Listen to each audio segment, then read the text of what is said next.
capítulo 4 de Atos.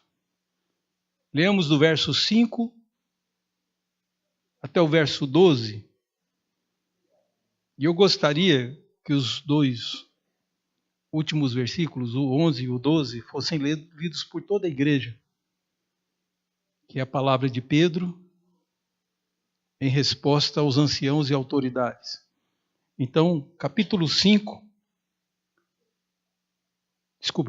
4, versos 5 ao 12, diz a palavra de Deus assim: No dia seguinte reuniram-se em Jerusalém as autoridades, os anciãos e os escribas, como o sumo sacerdote Anás, Caifás, João, Alexandre, todos os que eram da linhagem do sumo sacerdote, e pondo-os perante eles, o arguíram: Com que poder ou em nome de quem fizestes isto?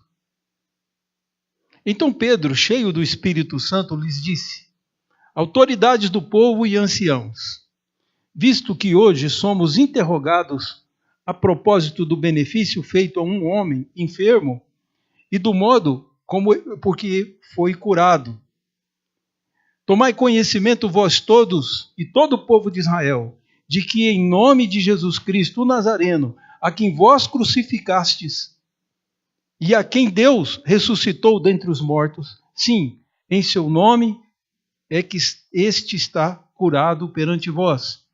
Lemos o verso 11 e o 12 juntos? E este Jesus é a pedra rejeitada por vós, os construtores, a qual se tornou a pedra angular. E não há salvação em nenhum outro abaixo do céu, não existe nenhum outro nome dado entre os homens pelo qual importa que sejamos salvos. Amém. Que Deus aplique em nossos corações o texto. Vamos orar.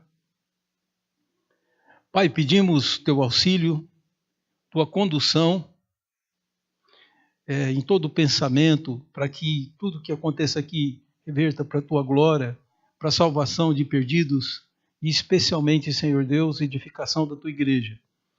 Nós pedimos tudo isso, confiados unicamente no nome de Jesus, em nome dele que te oramos. Amém. Meus amados, nós estamos em conflito, é evidente, e talvez se colocássemos aqui qual o obstáculo que você trabalha para derrubar, nós teríamos uma mais variada gama, porque isso tem a ver com os nossos objetivos. Então cada um estabelece para a sua vida, e até, vamos dizer, isso faz parte da filosofia humana, quais são os alvos que ele quer atingir enquanto vida, enquanto está vivo, e aí ele vai lutar contra tudo o que lhe atravessa no caminho, o que lhe impede. Porém, eu temo que a maior parte de nós não tenha conhecimento da grande ameaça com que deveríamos estar preocupados.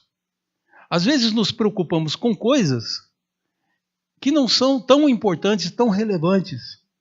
E aí deixamos, porque exatamente vivemos pouco a palavra de Deus, lemos pouco a palavra, e alguns somos tão influenciados por um mundo que não lê nada e nem valoriza a palavra.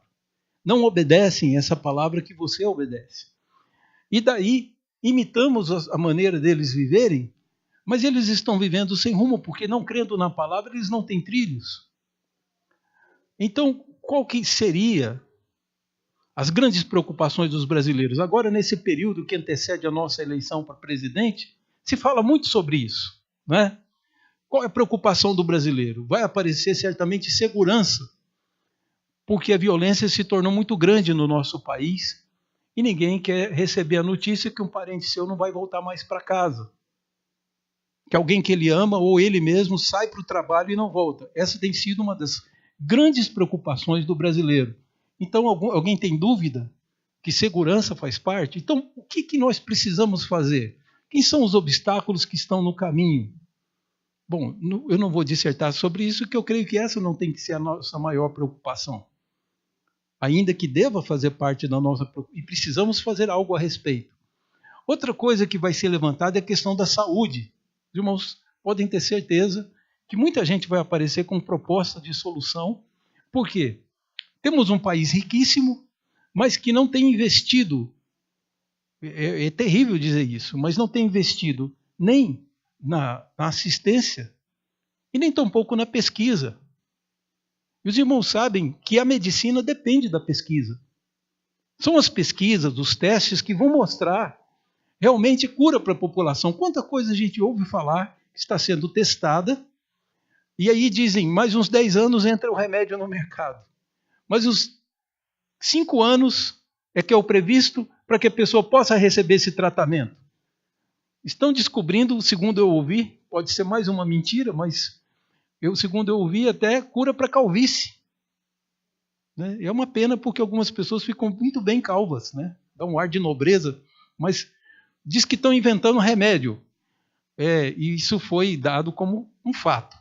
E o que eu estou dizendo é que sem pesquisa não vai adiantar. Então precisamos fazer alguma coisa de concreto por isso. E que mais? Qual o assunto? Educação. Certamente é um dos itens que o brasileiro tem se preocupado, porque a educação que os filhos estão recebendo é de péssima qualidade, e pior, ela é ideológica. Ultimamente as nossas escolas receberam um monte de informações falsas para criar dentro deles uma disposição política errada. Porque, no fundo, não é esse o papel da escola. A escola deve dar critérios para que a pessoa assuma. Antigamente havia uma pluralidade de ideologias. Entre elas, inclusive, a proposta cristã era permitida. Foi se fechando tudo. E hoje parece que só há uma maneira de olhar a história e olhar o futuro. O que também está errado. Isso tem causado danos, porque uma das coisas que a escola e até a faculdade tem a reputação de ser, eu falo isso à vontade porque eu sei que tem professores universitários aqui. E eles podem dizer se isso não é verdade. E quem não fez, muitos aqui fizeram a faculdade. A faculdade é o lugar do pensamento, onde as pessoas têm a capacidade de pensar diferente do seu professor, pesquisar e tentar achar realmente qual que é a verdade. Estão acabando com tudo isso. Então, parece que os obstáculos são tantos que a gente não sabe nem por onde começar, para que as coisas que nós queremos ter no nosso país vinguem. Pois eu vou fazer uma proposta mais simples e até vou lembrar os irmãos hoje. Eu sei o nome de algumas pessoas que não estão preocupadas nem com segurança, nem com medicina, nem com a educação. Eu poderia citar, por exemplo, Dom Pedro II, Princesa Isabel. Eles viveram um tempo e já morreram. Posso citar mais pessoas. Vinícius de Moraes não está preocupado hoje com segurança. Portanto, todas essas preocupações que nós elegemos, que estão acima muitas vezes até do Evangelho, que eu deixo de ler a Bíblia para eu poder ganhar dinheiro e deixar um futuro bom para os meus filhos e para os meus netos. Quando eu faço isso, estou cometendo uma insanidade. Eu estou sendo insensato. Por quê? Não estou usando o meu senso. Essas coisas todas passam. Eu não devia estar preocupado com isso. Preocupado em deixar um patrimônio, muitas vezes. Preocupado em garantir a saúde. Já que o governo não garante, eu pago altos impostos para o governo e, ao mesmo tempo, pago um plano de saúde caríssimo, que não vai cobrir tudo. Vai me deixar na mão. Mas é assim, nós estamos vivendo num período tão difícil, de tanta opressão, que eu queria te desafiar a olhar um pouco mais à frente. Há algo a mais para se preocupar e, na verdade, essa deve ser a nossa primeira preocupação. Sabem qual que é a preocupação que você tem que ter? Que o homem brasileiro tem que ter? Parece estranho o que eu vou dizer, mas ele tem que se preocupar com Deus. Porque nós estamos caminhando, todos nós, para um grande dia de juízo, para um julgamento. E pouco adianta eu ter passado a vida seguro, ter aqui a segurança de primeiro mundo, ter saúde de primeiro mundo, ter uma vida saudável, um trabalho, ter tudo o que o brasileiro sonha, e depois ser reprovado por Deus no juízo. Então nós estamos caminhando. O brasileiro precisa de salvação, porque ele vai se encontrar com Deus no dia do grande trono branco e vai ter que responder pelos crimes que cometeu. Todo homem vai ter que fazer isso. Até quem morreu no mar, foi dissolvido nas águas, foi comido por peixes, vai ressuscitar no último dia, vivo, comparecendo diante do trono para responder por tudo que fez no passado. Então eu pergunto, qual a relevância dessas discussões diante da salvação? A Bíblia é o único lugar que eu vejo que tem falado da salvação de uma forma coerente e insistente. Fora da igreja eu não vejo ninguém falando sobre isso. Sobre encontro com Deus e com juízo final. Que estamos todos condenados e precisamos de salvação. Essa é uma carência de todo ser humano. E é exatamente com essa preocupação que nós vamos ver um pouquinho da história. Aconteceu lá por volta do ano 30 que os judeus se juntaram e mataram Jesus. Mas segundo o discurso que Pedro faz aqui, que Paulo faz em outros lugares, só estavam cumprindo um propósito de Deus, que Deus queria. Através da morte de Cristo, havia um plano de Deus para salvar os que creem. Então foi exatamente isso que aconteceu. Quem matou Jesus achou que o venceu. Mas só que ele ressuscitou ao terceiro dia. E Jesus continuou fazendo milagres por todo o livro de Atos dos Apóstolos. Jesus continuou ainda presente e falava às pessoas pela boca dos homens que ele treinou. E não podiam mais agora, como diria o poeta, você não pode me tocar agora. Não importa o quanto você tente. Era essa a situação de Jesus. Os homens não podiam tocar mais em Cristo. Ele estava à direita de Deus, soberano, ao lado do trono do Senhor e com toda a autoridade no céu e na terra. Não é só na terra. Sobre todos os homens, sobre os animais, sobre o clima, sobre tudo. E ainda Jesus tem o controle dos céus, ou seja, ele controla os anjos. Os próprios demônios tremem diante dele. Então ele diz, todo o poder me foi dado no céu e na terra. E aí ele chama a igreja deles e agora, enquanto vocês vão por todo mundo, façam discípulos em meu nome, ensinando a guardar essas coisas que vos tenho ordenado. E eis que estou com vocês todos os dias. Observem, eu estarei com vocês todos os dias, até a consumação do século, que é exatamente esse dia final. Então Jesus soltou a sua igreja pelo mundo. E o mundo, ao contrário de aplaudir a chegada da igreja portadora da salvação, começou a perseguir a igreja. Desde o início, alguns homens já conheciam uma estratégia muito usada hoje, que era trabalhar a opinião pública. As pessoas que crucificaram Jesus dependiam da aprovação pública, porque esse era o olhar que o Império Romano, que César tinha. O grande imperador romano queria saber se estava tudo em paz no lugar e se a Pax Romana estava sendo benefício para a vida do povo.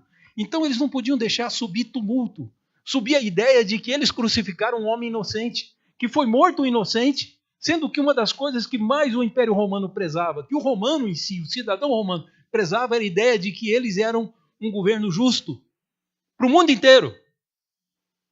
E agora eles não poderiam deixar subir a notícia de que um homem, que Pilatos disse que não viu culpa nenhuma nele, foi crucificado. Pior, souberam depois que o corpo não estava mais no túmulo, que se espalhava a notícia de que esse homem ressuscitaria, que Deus o ressuscitaria. Então tentaram abafar, subornaram guardas para que ninguém soubesse. E depois de subornarem os guardas, mesmo assim não funcionou. Porque os discípulos de Jesus estavam indo para o templo só orar. Era só isso que eles iam fazer, o que está no capítulo 3 de Atos. Só vamos fazer a oração. Uma das orações diárias que os judeus fazem. Estando em Jerusalém, eles foram olhar, apesar de serem galileus, eles foram orar no templo. Só que na entrada do templo aconteceu uma coisa inesperada para eles. Um homem que não podia andar porque tinha suas pernas atrofiadas, ele era um coxo, ele não tinha essa capacidade, estendeu a mão para receber uma esmola deles. E os discípulos, como os verdadeiros enviados de Jesus, não tinham dinheiro para dar para ele. Então Pedro olhou para ele, se tomou de compaixão daquele homem e disse, eu não tenho nem ouro e nem prata para te dar. Então havia um problema social, um problema médico ali, e Pedro simplesmente disse, o que eu tenho eu te dou. É seu também. Em nome de Jesus, fica de pé e levanta e anda. E aí quando Pedro disse essas palavras para ele, o homem ficou olhando sem entender. Como que eu vou levantar e andar? Eu não tenho. Pedro toma o homem pela mão e põe ele em pé. Esse homem, quando vê que está curado, entra pulando no templo. E agora? Como é que o Sinédrio vai fazer? Como é que as autoridades vão fazer para abafar isso? Porque uma cura dessa, dentro do templo, cheio de pessoas que subiram para a mesma oração que os discípulos, a oração da hora nona, é impossível agora abafar o fato de que Jesus ressuscitou. Porque todo mundo estava olhando admirado para Pedro, para João. E João disse, Pedro também, os dois falaram, mas na verdade foi Pedro o porta-voz, que disse, não olhem para nós. E aí, destruindo a doutrina católica romana que os santos têm poder de intercessão, essas coisas, Pedro disse o seguinte, eu sou homem como vocês, eu não tenho poder para fazer esse homem andar. Quem curou esse homem foi o mesmo que curou as pessoas que vocês souberam na Galiléia e na Judéia. Foi Jesus Cristo que vocês crucificaram, está vivo, e ele fez esse homem andar. Isso se espalhou e chegou ao ouvido do Sinédrio. Agora, o que o Sinédrio vai fazer? Tem que olhar para as pessoas, as autoridades, João, Alexandre, Caifás, Anás, vão dizer o que para o povo? Nós erramos, matamos o homem que era realmente o Messias? Como é difícil para um ser humano, é o melhor caminho. Admitir que errou e pedir perdão é sempre o melhor caminho. Mas a gente tem sempre a tendência de esconder e distorcer os fatos. Então chamaram, não iam matar os discípulos por eles terem curado alguém. Mas disseram, diga em nome de quem que vocês têm autoridade para fazer essas coisas, porque é preciso ter autorização de alguém. A rigor, autorização de Deus para poder fazer milagres, para curar dentro do templo. Então perguntaram, em nome de quem? E aí que Pedro se levanta e nos mostra exatamente o que o mundo devia ouvir hoje, no dia de hoje, dia 22, o mundo devia despertar para essa verdade, que o nome de Jesus é único. Pedro vai dizer para eles, em nome de Jesus que nós curamos, nós não temos poder para levantar um homem, somos homens comuns. E o homem comum não pode fazer nada. O único que podia dar saúde para esse homem era Jesus que vocês crucificaram. Vejam que há uma acusação na palavra de Pedro. Tanto que os homens, no versículo que a gente não leu, versículo 13, é dito o seguinte, vendo a intrepidez deles, quando eles viram a coragem dos discípulos de dizer, vocês assassinaram, vocês mataram o Messias. O Salvador que Deus mandou para nós, era ele. E quando Pedro diz essa palavra, diz o texto bíblico, que eles ficaram atemorizados de ver a coragem. Não só agora tinha um milagre que todo mundo viu, que todos passavam por ali, e na verdade, muita gente deu esmola para aquele homem. Ele se tornou famoso. Algumas pessoas se tornam celebridade. Se o mendigo ficar na porta da igreja da Sé, todo dia, toda hora, pedindo esmola, ele se torna todo mundo conhece o rosto dele. Era mais ou menos o que aconteceu com esse coxo da Porta Formosa. Ele tinha um ponto dele de arrecadar esmola. E ele entra pulando no templo, ao lado de Pedro e de João. E agora, o que nós vamos fazer, disse o Sinédrio? Vamos trazê-lo e vamos dar uma apertada neles e vamos intimidá-los para que eles calem a boca. Porque, claro, estamos acostumados com pessoas que têm medo de morrer.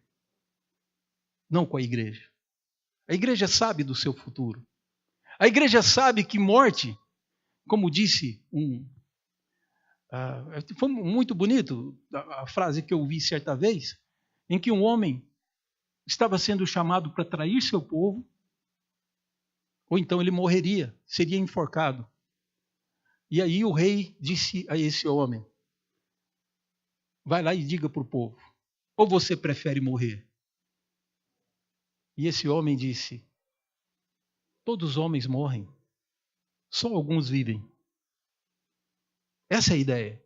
A igreja sabe disso, a igreja não tem medo da morte.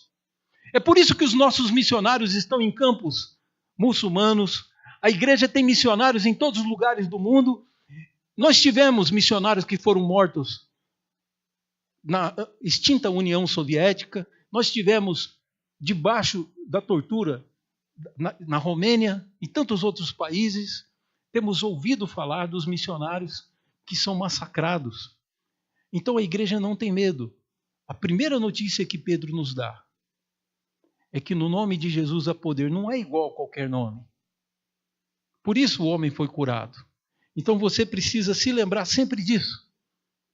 Não temos poder para reverter o quadro que está no mundo. Dizem por aí que se você quiser, nós revolucionamos o mundo. Mas eu estou ouvindo isso desde que eu era criança. Desde o tempo do movimento hippie, que já acabou. Que queria mudar o mundo e acabar com as guerras. As guerras acabam quando é conveniente para os líderes. O movimento hippie não conseguiu extinguir a guerra. Então movimentos e movimentos são levantados em defesa do oprimido. Tudo demagogia. Não estão preocupados. Aqueles que estão defendendo o direito da criança, o direito do não sei o quê, daqui a pouco estarão defendendo o direito à pedofilia. Já defendem o direito ao aborto, que é um dos piores crimes que pode ter. Matamos um ser que não tem nem para onde fugir. A única segurança que essa criança tem é sua mãe. Estamos convencendo a sociedade brasileira, convencendo as mães que o aborto permitido, legal, é um bom caminho para o nosso país. Porque aprendemos a ser egoístas e a pensarmos só em nós. Essas mães deviam ter responsabilidades antes de engravidar. Ela e os seus parceiros. Não é matando uma criança que a gente soluciona o problema. Mas, de qualquer forma, estamos diante de um fato de que as preocupações que se tem hoje nem passam perto dessa da salvação. E essa tinha que ser maior. E descobrimos que o nome de Jesus tem poder, que todos os problemas circunstanciais que vivemos, Jesus tem poder para resolver. Então basta uma oração. Imagina isso. Você ter acesso a alguém que pode fazer qualquer coisa. Descobrir que Ele te ama. E numa relação até de intimidade, de oração com Ele, pode acontecer de coisas extraordinárias acontecerem no seu mundo e na sua vida. Jesus que pôs esse homem em pé pode te ouvir essa noite. Sem você ter que pegar fila. Sem ter que marcar audiência. Sendo o Rei dos Reis, Senhor dos Senhores, te ouve na hora que você diz, Jesus, você clama pelo nome, e Ele disse, lembra, eu disse que eu estarei com vocês todos os dias. É por isso que eu estou dizendo, vamos lembrar que esses milagres que tantas igrejas pregam aí, são irrelevantes para a nossa época. Parecem uma coisa extraordinária, fazer um paralítico andar, curar um cego de nascença, são realmente coisas extraordinárias. Porém, o que eu vejo na televisão é alguém seja curado de uma dorzinha de fígado. Tem um ouvido só que é surdo, aí diz, eu voltei a ouvir com ele. Desculpem o termo, mas eu estou falando do que eu vi. São milagrinhos. Dá até para a gente duvidar se são milagres, porque muitos deles não se pode nem verificar. E eu te digo, você não precisa ir a uma igreja, dar uma oferta para o missionário para receber qualquer benefício. Deus dá de graça, fale com Ele. Sem intermediários. O único intermediário de Deus é Jesus. Mas não é esse o evangelho que se prega hoje, porque esse não dá lucro. Então as pessoas estão pregando e exaltando os milagres. Eu quero dizer para vocês, aonde que está? Eu faço essa pergunta. Onde está esse coxo que entrou pulando? Na melhor das hipóteses, esse homem pulou por muito tempo na vida. Quando ele chegou aos 80, 90, já não dá para pular da mesma altura. Concordam? Eu já parei de jogar futebol há muito tempo. Porque há certas coisas que eu não consigo fazer mais. Então, com o tempo chegando, esse homem, onde ele está hoje? Ele morreu. Então a cura dele foi um benefício temporário.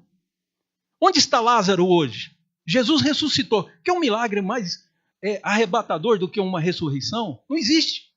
E Jesus trouxe o amigo dele depois de 4 dias que estava morto. Jesus traz Lázaro à vida de volta, não foi isso? Onde está Lázaro hoje? Também foi um benefício provisório. Talvez ele viveu mais uns 60 anos e depois morreu. Todos os benefícios que andam pregando por aí, como a grande bandeira de Jesus, não é a bandeira de Jesus. A bandeira de Jesus é salvação. Ele disse que os sinais acompanham os que creem. Então, os sinais são um acessório, que quando é conveniente ao Espírito Santo usá-lo, ele usa. Quando não é, ele não usa. Por isso Paulo tinha problema de vista. Por isso Timóteo tinha dores de estômago constantes. Porque não é tarefa da igreja curar todo enfermo. A igreja ainda cura hoje. Porque é Deus que cura. A igreja não tem poder para nada. Mas o nome de Jesus tem esse poder. Só que ele só cura os que ele quer curar. Para alguns é interessante para Deus que permaneçam ainda com alguma tribulação, um espinho na carne, algum problema. Então é exatamente isso que nós temos que ter. Não é total e nem é para sempre. Para que servem os milagres? Os milagres têm, queridos, uma função de nós entendermos que depois do grande julgamento iremos para um lugar onde não existem enfermidades. Vamos para um lugar onde as pessoas não ficam doentes, não precisam se submeter a tratamento, não envelhecem e não morrem. Não é interessante sabermos disso? Pois era assim que Jesus mostrava. Quando ele ressuscita Lázaro, Lázaro morto estaria com o Pai, que era incomparavelmente melhor. Mas ele tinha o propósito de mostrar que ele ressuscitaria. A semelhança de Lázaro, todos os que crescem nele. Quando ele levanta um paralítico, Jesus está simplesmente dando à igreja uma demonstração palpável de que no reino de Deus não haverá paralíticos. E aí João vem e nos mostra a Nova Jerusalém, seus rios, suas portas de pérolas abertas, porque já não tem bandido mais, né? Não existe PCC, não existe nada disso na Nova Jerusalém. Então a gente vai poder dormir com as portas abertas. Aliás, nem sei se a gente vai querer dormir com tanta vida. Mas o que há de curioso lá é que João não descreve o endereço da farmácia. Porque não existe farmácia na Nova Jerusalém. Ninguém adoece. João também não mostra, não fala a respeito de um cemitério, porque não precisa. Jerusalém é uma cidade atípica. Nova Jerusalém não tem cemitério. Por quê? Porque ninguém morre. A Nova Jerusalém, queridos, não tem bancos. A Nova Jerusalém não tem as coisas que nós aqui nos parecem tão importantes. Não tem delegacia, não tem hospitais. Porque não tem doentes e não há mais maldade, ela foi extinta do mundo. Esse é o lugar que nós precisamos morar. E só é possível com o nome de Jesus. Por isso, a segunda lição que aprendemos aqui é que uma coisa que vai acompanhar Jesus e a igreja durante toda a história é a rejeição. Diz aqui que a pedra que os construtores rejeitaram, essa veio a ser a principal pedra, a pedra angular.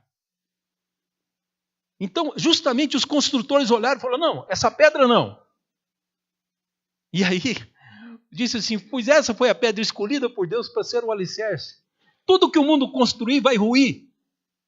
Todos esses movimentos que vocês estão vendo surgir em defesa do direito humano, eu já cansei de ver isso. Eu estou nessa terra há quase 60 anos. Eu já vi de tudo. Já vi propostas mirabolantes. Mas essas propostas que tem hoje, da supremacia da mulher, da escolha pessoal que cada um pode fazer do sexo, é uma sociedade que não funciona. Só funciona aquilo que tem Jesus como pedra angular, porque ele foi o presente de Deus. Então, sobre essa proposta, ninguém constrói nada que vá durar. A pedra angular, queridos, diz respeito à engenharia judaica e semítica. O povo daquela época faziam, na verdade, tinha uma pedra, o alicerce era feito para duas paredes, principalmente, o mais forte, em cima dessa pedra. E com essas duas paredes havia sustentação para as outras duas. Era assim que era a construção judaica. Então tudo dependia de você escolher uma pedra boa, uma pedra que aguentasse e colocasse ela para que todo o peso do prédio ficasse sobre ela. Pois a pedra que os construtores rejeitaram veio a ser a principal pedra angular. É por isso que Jesus hoje é rejeitado no mundo, é rejeitado nos jornais que não falam a palavra dele, a notícia que ele tem para dar, somos calados nisso. Ninguém deixa saberem. e colocam, quando você fala, como uma coisa irrelevante. Experimenta num lugar levantar e falar sobre Jesus.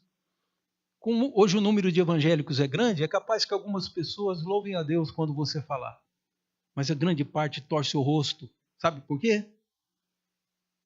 Porque o mundo está unido contra Cristo. Leia o Salmo 2, que é inclusive citado aqui no livro de Atos. Que os reis da terra se unem para tentar calar a grande notícia de Deus, de que o homem pode se salvar hoje. Isso não vai ser dado hoje no Fantástico, nem em programa nenhum. Sabem por quê?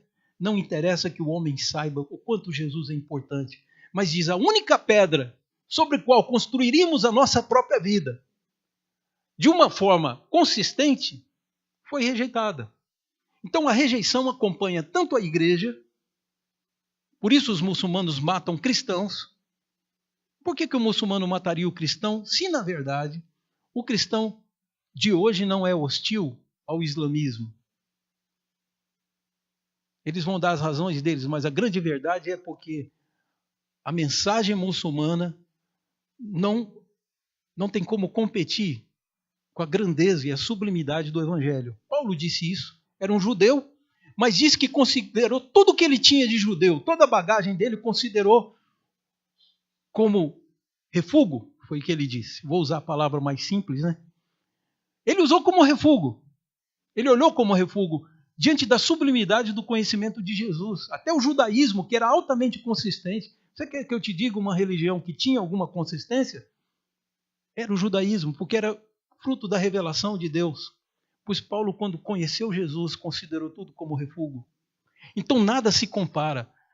É tolo aquele que rejeita a única pedra que podia, a única coisa que podia funcionar nesse mundo. E o homem rejeita. Jesus não serve, não faz parte da plataforma de nenhum partido.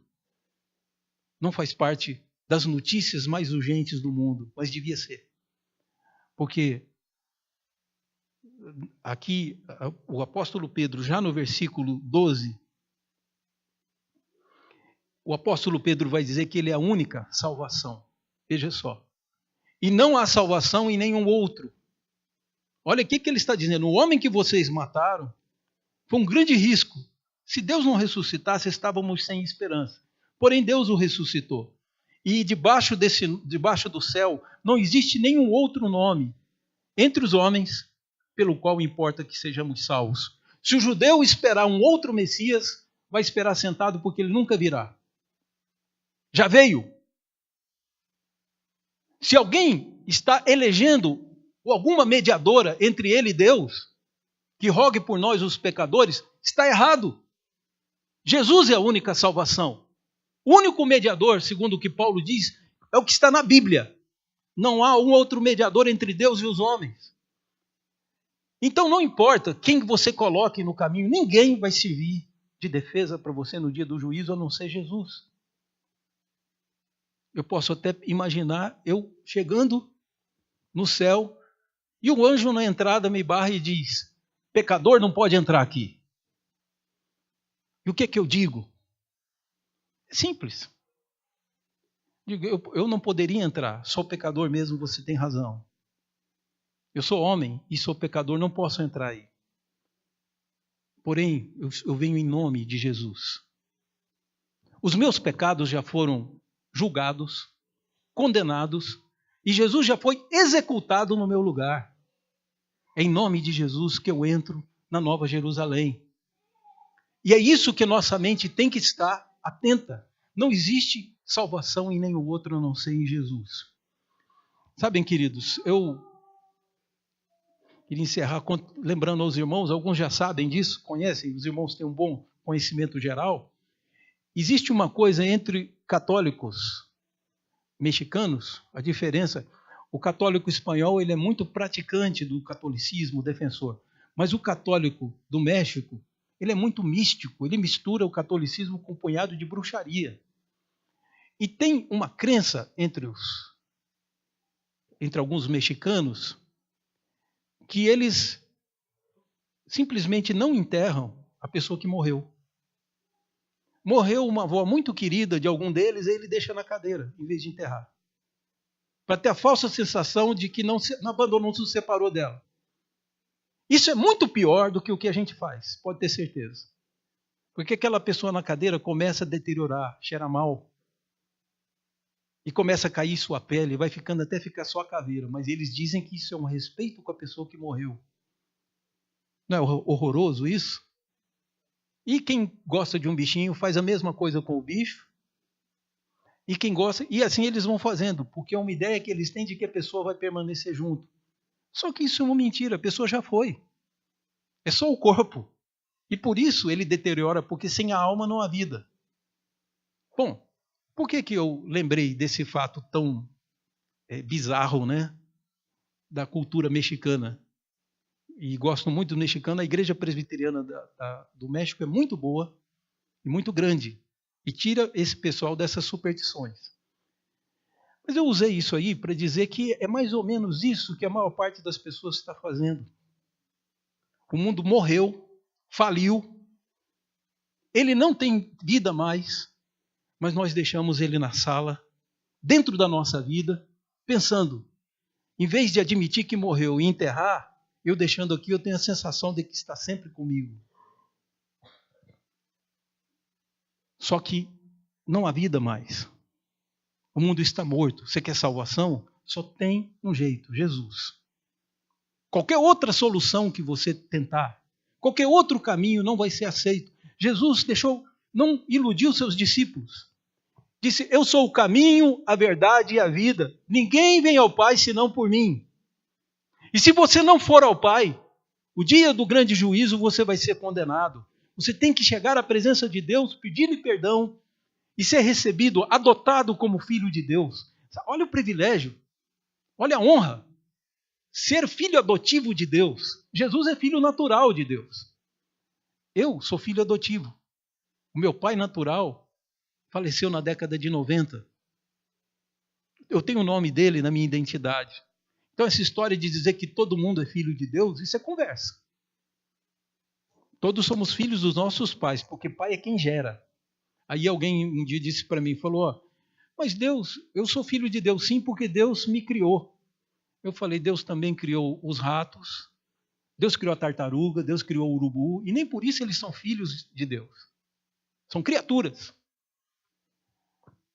Quem é criado é criatura. Quem é gerado é filho. Qual foi o único homem que Deus gerou? Jesus. Ele foi o único gerado. Então Jesus é filho natural de Deus. Todos podemos ser adotados como filhos de Deus e por isso nos livrar do grande julgamento. Então, como eu sei que isso não vai ser dito, pode ir para casa e conferir. Você não vai ouvir isso dito no Fantástico, não vai ver isso em jornal nenhum, no Canal Livre. Ninguém vai falar sobre isso. Eu vim falar para você, porque isso é mais urgente do que saber quem vai governar a República do Brasil. Concorda comigo? A República do Brasil, queridos, não dura muito. Mas eu quero que você tenha vida eterna. Deus disse que ia mostrar a sua salvação. Espero que você tenha visto o que ele mostrou. No texto da palavra de Deus diz que é o único caminho, o único jeito que você tem.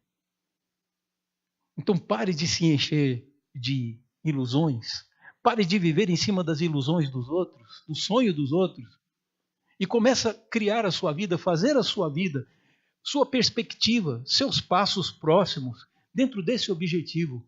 Evangelize pessoas, espalhe essa notícia para que todos ouçam e saibam. Isso é que faz a sua vida preciosa. Então vamos fazer isso. Porque do contrário, estamos trabalhando por coisas que já morreram.